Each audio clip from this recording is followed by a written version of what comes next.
I get messages in several ways. Sometimes I get messages in visions. Sometimes they just come through like that. Go off, Delta!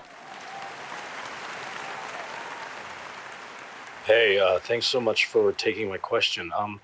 I'm a local country singer who spends a lot of time on the road, and yeah, I was just wondering if you had any advice for a lonesome cowboy who is dying to take a midnight ride in the dead of night with a fellow cowboy. Uh, Thanks. Big fan of the show. Yeah. Avoid beans. Beans are not going to be your friend, especially when you're traveling from gig to gig or however it is that you do this. You sound to me like one of these high-heeled cowboy types. You know, they used to say light in the loafers back in the day. You're light in the rawhide. And this isn't something that's new to you. You had a past life as a cowboy in like the mid 1800s. You were known as Wild Bill Suckock, and you were known for your throat skills.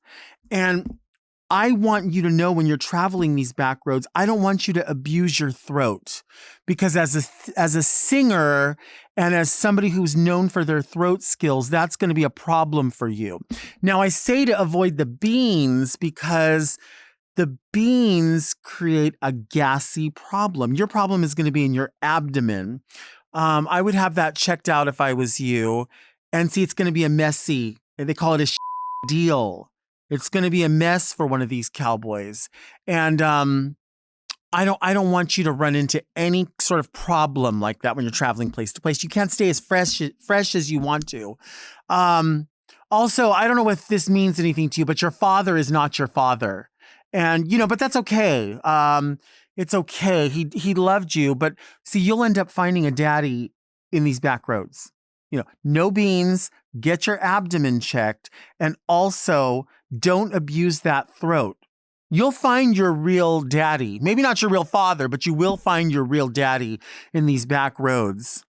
Mm-hmm. And you'll want to ride reverse cowgirl. I don't know if that means anything to you, but you'll be known as the queen of the rodeo.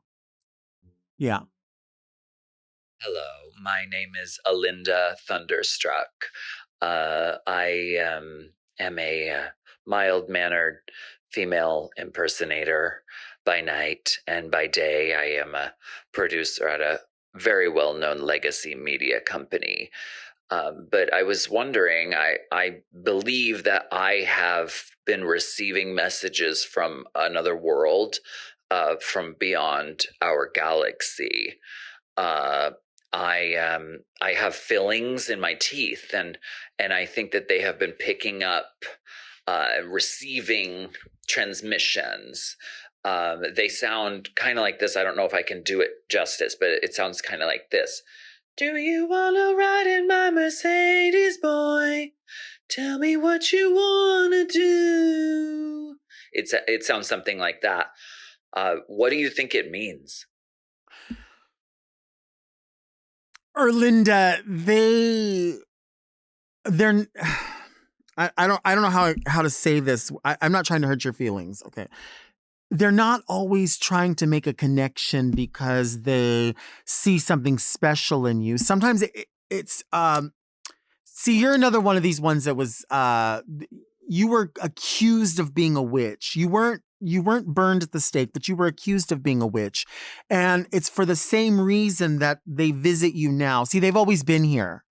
And it's the land. How old is the land? That's the question. How old is the land? That's how long you've been here. I keep getting the number 10,000. I don't know if you've been here 10,000 years.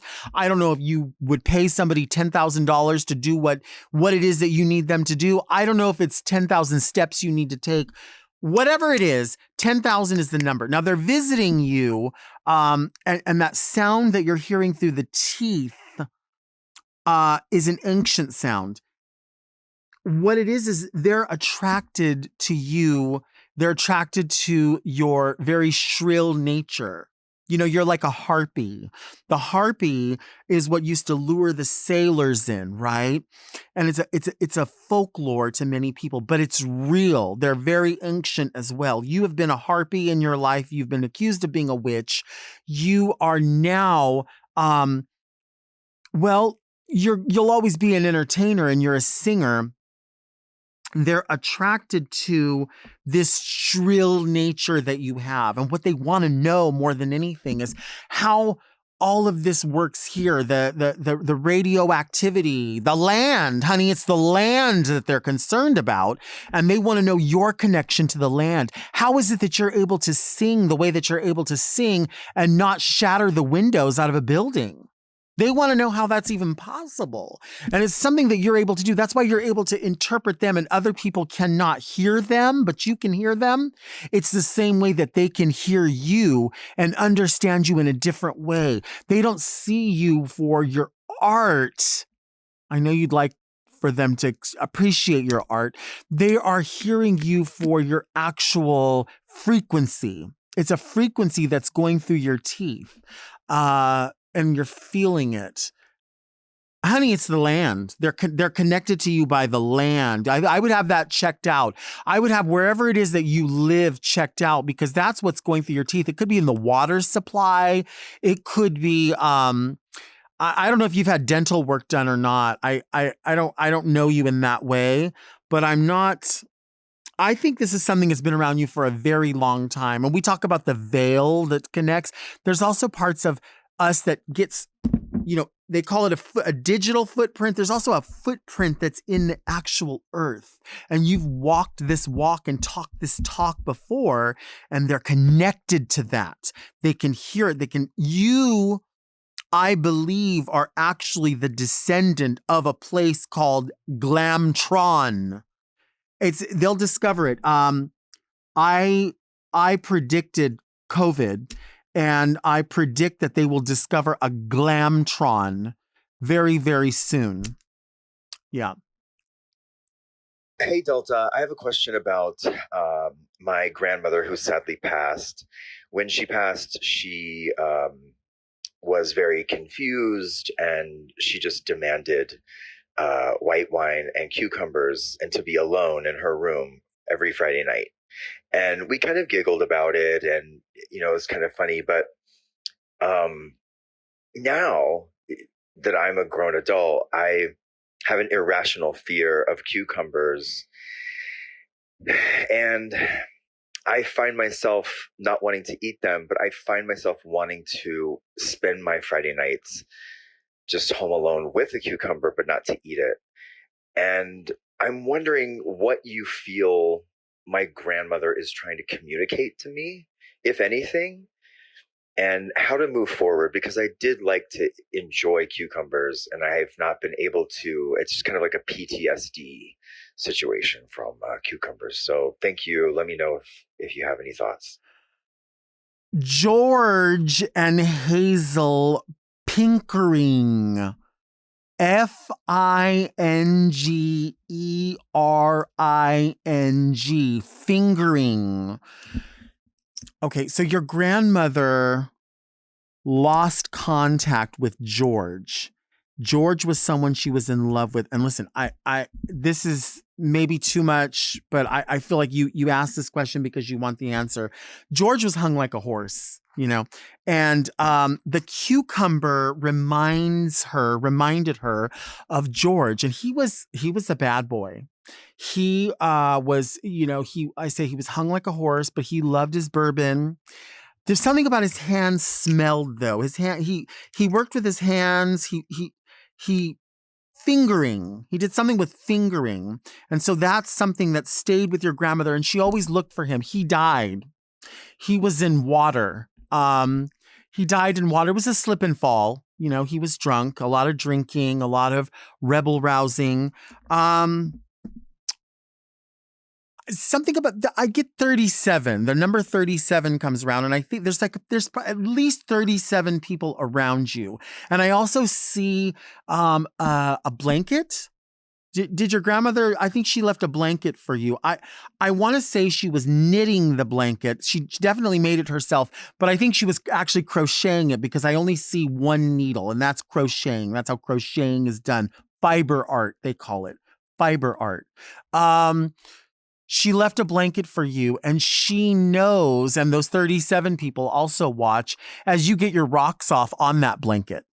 And she doesn't think you wash that blanket enough. She knows that you spill your seed all over that thing, and the seed of others as well, and the seeds of cucumbers. Because she sees you, and you say you're obsessed with cucumbers or you're afraid of cucumbers, whatever it is. I think it's both. I think you're afraid of them, and I think you're obsessed with them. She lives in you, and the cucumber lives in you too. But she does want you to know that while you diddle yourself with these little Persian cucumbers, these little ones that come in the plastic bag, and you think that you're going off with these cucumbers, she wants you to know that she likes to play with those long English hothouse cucumbers. And you really, to her, you ain't shit. Shallow.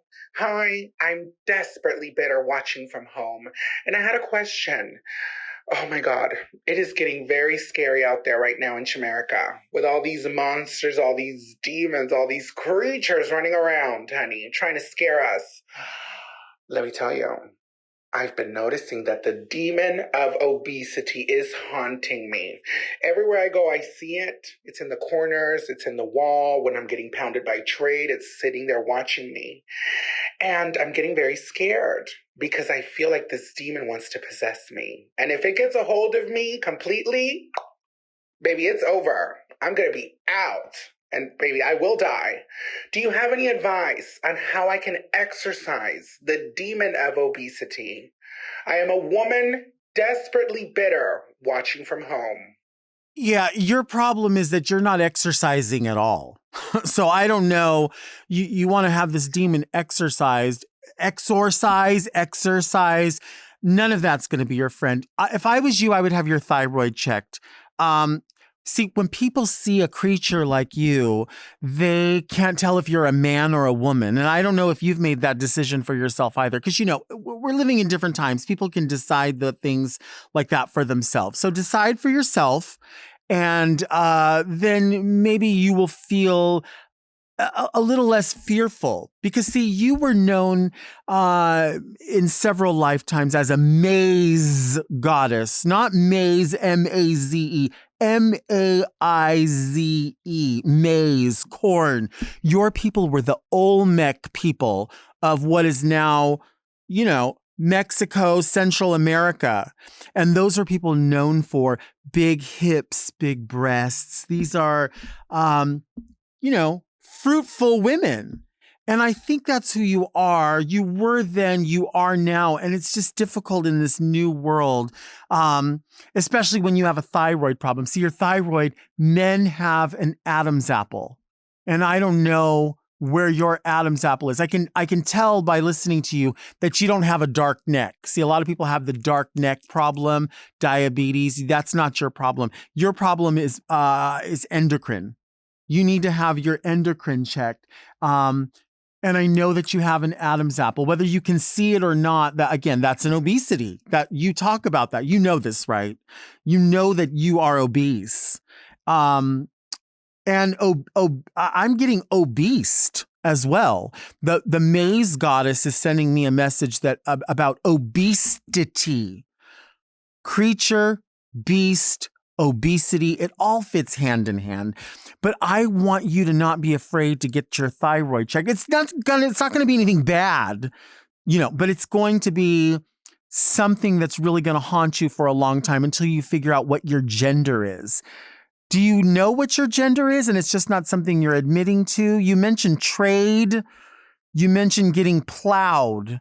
Again, I think it's a carryover from a past life. The maize goddess, maize as a crop, plowing, getting plowed in a field. I think you're in tune with who you are. I just think that you might be a little bit afraid in this new world, coming to terms with that. There is an obesity, but there's also an obesity, and you need to be concerned about that. Yeah. Hi, my name is Jose Laberja, and I have a question regarding the spiritual realm and the other side. I recently went to an estate sale. This day, I found a Marvin the Martian lunch pail, and when I brought it home, I noticed that there were some trinkets inside. There was a Victoria's Secret love spell. There was also a Hello Kitty accordion address book, and I noticed that some of the words in the address book were written in Latin and in Chicana. I eventually deciphered what it actually was, and it was a spell book by the priestess Raja Gemini in the city of Koreatown. I decided to do some spells, and actually the next day I found $100 on the floor. I wanted to ask, is this something that I should keep doing, or am I asking for trouble? Please tell me. I appreciate any feedback. Honey, you're gonna have to be more specific because I can't read your mind. I get messages, but I'm not a mind reader. Uh, I think you asked me this question because you kind of already know the answer. You talk about this Roger Gemini, whoever, as being a high priestess or somebody who is a spellbinder. I think you know that you are a spellbinder. I think you're not afraid of any of this. I mean, you even talk about this love spell that you found. I don't know if it's a book or um it could be a body spray. I do know that Victoria's Secret used to do the 3 for 18 body sprays. So it could be you're talking about that. Whatever it is, you were a very high priced, well, a nice term would be a call girl, but you were really, you were a whore, you were a prostitute in the 1950s. And so you know how to captivate men. And that's why the messages are coming to you in money, in fragrance. They're coming to you in a lot of different ways. Um, you mentioned the lip liners. These are things that you're not afraid of. And I know that you are, you know, you sound like a very good looking man. You sound like a masculine man, but you have a softness about you. There's a woman quality about you. You actually died from a botched abortion. And that's a lot of pain that you carry with you to this side, and that's why you want to know about these spells. You're trying to make this connection. There's a very thin veil between where you were and who you were and where you are now. The veil is thin, and I think you can see through it. Don't be afraid of it. You ask if you should continue to do these spells. Yeah, I mean, it's not going to hurt anything. I don't know that it's going to get you anything. I don't think it's going to um, make a connection with the other side. I think you're already connected to the other side. But what I do think is that you still know how to captivate men. That is why you are intrigued by these places with dance poles and the dollar bills. That botched abortion took place behind Whiskey A Go Go. Look up Whiskey A Go Go. It's in Hollywood. And in the 1950s, it took place there. They called you sangrona. It's a Spanish word. The Spanish use that word. It means high-blooded. You were known as high-blooded, and that is why the red of the blood runs all the way through. And I wouldn't. I don't think it's crazy for me to think that you might even be ginger. You might even have red hair because that you're so high-blooded. You hold yourself in a high regard, and you should. The spells, I say continue with it, but only to captivate men, to capture men, to get what you want from men. But to connect to the other side, you're already connected. I wouldn't worry about it. Hi, Delta. I'm a local area entertainer who's had some traction in her career in the past, but I think it's time to look to that devil that is known reality TV once again. What do you think I need to do to get the producers of Dragula to notice me and cast me? Any tips? Thank you. Appreciate you. Love you. You really can't. You're not going to get their attention. See, you're like me. We're very similar in the astral projection way. And I know that doesn't sound like much to you now, but it'll make more sense later. See, you're one of these Norma Ray types.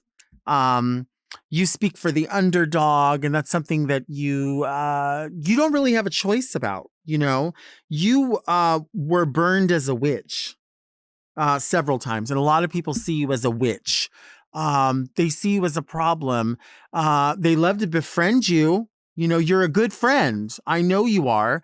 And the world knows that you're a good friend. But the problem is that people don't like other people who are too, as they say, too proud or too free. People don't like that. And you live that way. And there's consequences to that. My suggestion for you is you're not going to get their attention through your outward talent as an actress or whatever it is that you do in this industry. You're going to get their attention by, you're going to have sex with a producer is what you're really going to have to do, because that's how this industry works. If I can impart any wisdom to you, it's this. And that's how the world works. You're going to have sex with a producer. Now, you may think that that's above you, beyond you. I've got to tell you, a little birdie, birds come down, they send messages. I get messages in several ways. Sometimes I get messages in visions. Sometimes they just come through like that. Sometimes visions come down in the form of a bird. A bird will come down. The calling bird is the cardinal, and it'll come down and it'll bring me a message from beyond. The message from beyond, and actually a message from here right now, is that there's a rumor that you're not afraid to have sex with producers. Do with that what you will. It could be real. It could not be real. I don't know. I don't know you. But I'm here to tell you that it's not something to be afraid of. It's something you actress through, as they call it. So if it has to be that you have to have sex with a producer, whether it's a reality show producer or to get a role in a TV show, who knows? Don't be afraid of that, because that's how you really have to get them by the balls. You know what I mean? You really have to understand the workings. Now, it's going to be a scary thing in the beginning, but it's really going to be the only way that you're going to be able to convey your power over other people, is the power of the puss.